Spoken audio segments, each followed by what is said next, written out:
Kannur Anjarakandy dental college വിദ്യാർത്ഥി നിതിൻ രാജിന്റെ മരണത്തിൽ ഒന്നാം പ്രതിയായ അധ്യാപകൻ ഡോക്ടർ MK റാമിന്റെ മുൻകൂർ ജാമ്യാപേക്ഷ തള്ളി ഹൈക്കോടതി.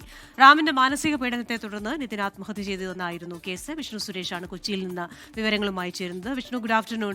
ഈ കേസിൽ കുടുംബം പലതവണ ഉന്നയിച്ച ആരോപണമാണ്, പക്ഷേ അത് കോളേജ് അധികൃതർ ഉൾപ്പെടെ നിഷേധിക്കുകയായിരുന്നു. ഇപ്പോൾ ഈ മുൻകൂർ ജാമ്യാപേക്ഷ തള്ളുമ്പോൾ എന്തൊക്കെയാണ് കോടതി പറയുന്നത്?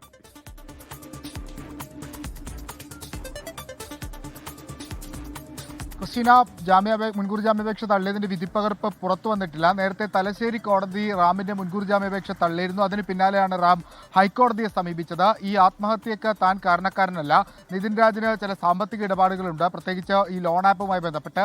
അവിടെ നിന്നുള്ള ഭീഷണിയെ തുടർന്നായിരിക്കാം നിതിൻ ആത്മഹത്യ ചെയ്തത് അല്ലെങ്കിൽ മരിച്ചത് തുടങ്ങിയ കാര്യങ്ങളൊക്കെയാണ് റാം മുൻകൂർ ജാമ്യാപേക്ഷയിൽ പറഞ്ഞിരുന്നത്. കഴിഞ്ഞ 3 ദിവസം തുടർച്ചയായി അതുമായി ബന്ധപ്പെട്ട് 3 ദിവസം അതിന്റെ വാദം കേട്ടിരുന്നു. പ്രോസിക്യൂഷൻ റാമിന്റെ മുൻകൂർ ജാമ്യാപേക്ഷ എതിർത്തിരുന്നു.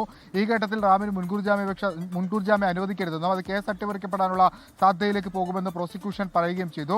അങ്ങനെ ഇന്ന് ജസ്റ്റിസ് A ബദറുദ്ദീന്റെ ബെഞ്ചാണ് ഉച്ചയ്ക്ക് ശേഷം ഈ ജാമ്യ ഹർജിയിൽ വിധി പറഞ്ഞത്. റാമിന്റെ മുൻകൂർ ജാമ്യാപേക്ഷ തള്ളുന്നു എന്നായിരുന്നു ആ വിധി. ആ വിധിപ്പകർപ്പ് പുറത്തു വരുന്ന ശേഷമായിരിക്കും അതിൽ എന്തൊക്കെയാണ് അതിന്റെ കാരണമെന്ന് വ്യക്തമാക്കുക. നേരത്തെ ഈ ഹർജി പരിഗണിച്ച ഘട്ടത്തിൽ ഈ ഡെന്റൽ കോളേജുകളിൽ അവിടെ ഗുരുതരമായ പ്രശ്നങ്ങൾ വിദ്യാർത്ഥികൾ നേരിടുന്നുണ്ട്, അത് പഠിക്കാനൊരു സമിതിയെ നിയോഗിക്കാനുള്ള സാധ്യതയുണ്ടോ എന്നൊക്കെ കോടതി ചോദിച്ചിരുന്നു. അപ്പോൾ ഈ ഉത്തരവിൽ അത്തരം പരാമർശങ്ങൾ ഉണ്ടാകുമോ എന്നുള്ളത് ഏറെ ശ്രദ്ധേയമാണ്.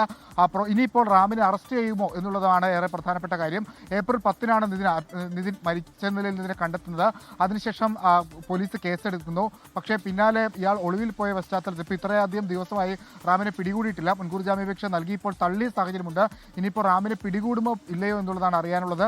ക്രൈംബ്രാഞ്ചാണ് ഈ കേസ് അന്വേഷിക്കുന്നത്. നേരത്തെ ഇതിന്റെ കുടുംബത്തിന്റെ അഭ്യർത്ഥന അനുസരിച്ചാണ് ക്രൈംബ്രാഞ്ചിന് കേസ് കൈമാറിയത്. ഇനിയിപ്പോൾ ജാമ്യം തള്ളിയ പശ്ചാത്തലത്തിൽ റാമിന്റെ അറസ്റ്റ് ഉണ്ടാകുമോ ഇല്ലയോ എന്നുള്ളതാണ് ഏറെ ശ്രദ്ധേയമായ കാര്യം.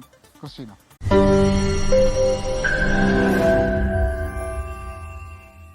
ലോകത്തെവിടെയായാലും ഏത് സമയത്തും 24 വാർത്തകളും ഓഗ്മെന്റഡ് റിയാലിറ്റി പാക്കേജുകളും എക്സ്പ്ലെയിനറുകളും വിശദമായി കാണാൻ ഞങ്ങളുടെ യൂട്യൂബ് ചാനൽ നിങ്ങൾക്ക് സബ്സ്ക്രൈബ് ചെയ്യാം.